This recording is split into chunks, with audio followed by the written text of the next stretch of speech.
Welcome to village cooking style.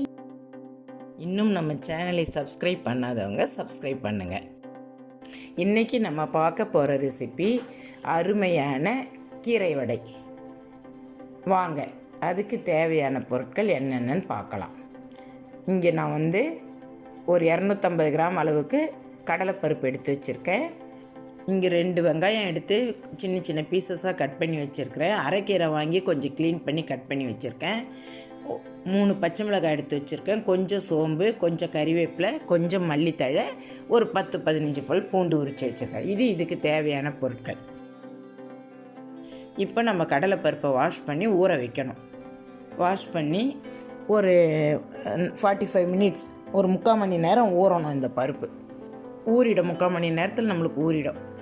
அதுக்கப்புறம் எடுத்து நம்ம மிக்ஸி ஜாரில் சேர்த்து கூட பச்சை மிளகாய், பூண்டு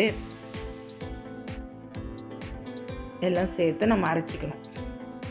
உப்பு போட்டு அரைச்சிக்கணும். உப்பு தேவையான அளவு சேர்த்துடணும். அதுலேயே சேர்த்துட்டு அரைச்சிக்கிட்டேன் பாருங்கள். கொஞ்சம் ஒன்றும் பாதியமாக அரைச்சி எடுத்துக்கிட்டேன். இப்போ முழு கடலைப்பருப்பும் கொஞ்சம் எடுத்து வச்சுக்கணும். நம்மளுக்கு இது கீரை வடை, மசால் வடை மாதிரிங்கிறதுனால கொஞ்சம் முழு கடலைப்பருப்பு போட்டால் நம்ம சாப்பிடும்போது டேஸ்ட்டாக இருக்கும். அதனால் வேண்டி கொஞ்சம் முழு கடலைப்பருப்பு எடுத்துகிட்டு தான் மிச்ச பருப்பு நான் அரைச்சேன். பச்சை மிளகாலாம் நம்ம ஆல்ரெடி அதிலே போட்டு அரைச்சிட்டதுனால நம்ம இப்போ வெறும் வெங்காயம், மல்லித்தழை சேர்த்தா போதும். கறிவேப்பிலை, மல்லித்தழை, வெங்காயம் போட்டு நம்ம அந்த கீரையை சேர்த்து விடுறோம் பாருங்கள். சேர்த்து விட்டுட்டு மல்லித்தழையும் கறிவேப்பிலையும் சேர்க்கணும். சோம்பு இதெல்லாம் சேர்த்து நம்ம ஒன்றா மிக்ஸ் பண்ணிக்கணும். நல்லா எல்லாம் மிக்ஸ் ஆகிற மாதிரி பண்ணிக்கணும். இந்த வடை ரொம்ப டேஸ்ட்டாக இருக்கும். நல்லா எல்லாம் ஒன்றா மிக்ஸ் ஆகிற மாதிரி பிசைஞ்சிக்கணும். தண்ணிலாம் அதிகம் விடாமல் திட்டமாக தண்ணி விட்டு பிசைஞ்சிக்கணும். இது மாதிரி கட்டியாக இருந்தால் தான் நம்மளுக்கு வடை தட்டும்போது நல்லா வரும். பாருங்கள், ரொம்ப டேஸ்ட்டாக இருக்கும் அந்த வடை. கீரை வடை ரொம்ப உடம்புக்கும் நல்லது. கீரை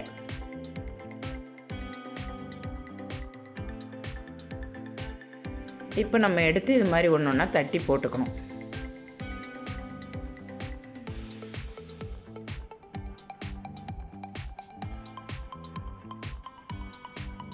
இப்போ நான் தட்டி போடுறேன் பாருங்கள்.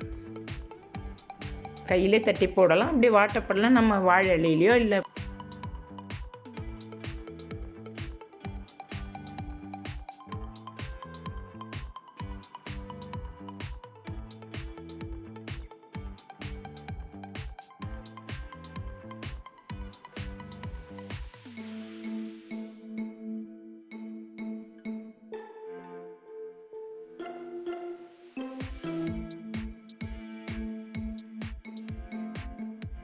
இந்த மாதிரி தட்டி போட்டுட்டு ஒரு பக்கம் வெந்த உடனே நல்லா வெந்த பிறகு நம்ம திருப்பி விடணும். இப்போ ஒரு பக்கம் வெந்திருக்கு ஓரளவுக்கு, திருப்பி விடுறோம் பாருங்கள். இது மாதிரி நம்ம எல்லா வடையும் திருப்பி விட்டுடணும் அடுத்த பக்கம் வேகிறதுக்கு.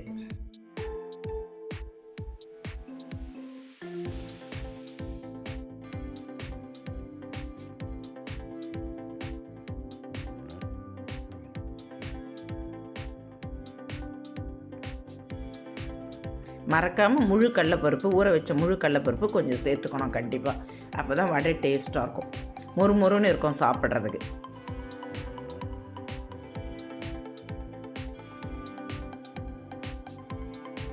இப்போ பாருங்கள், நல்லா சிவந்து வந்த பிறகு எடுத்துடுறேன் பாருங்கள்.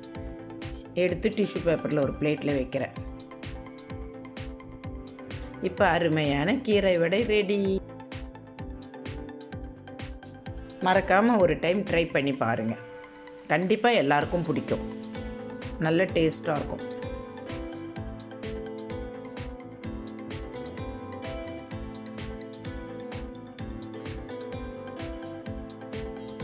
இந்த வீடியோ உங்களுக்கு பிடிச்சிருந்தா லைக் பண்ணுங்கள், கமெண்ட் பண்ணுங்கள். மறக்காமல் உங்கள் ஃப்ரெண்ட்ஸுங்களுக்கு ஷேர் பண்ணுங்கள். இன்னும் நம்ம சேனலை சப்ஸ்கிரைப் பண்ணாதவங்க சப்ஸ்கிரைப் பண்ணுங்கள். Thank you.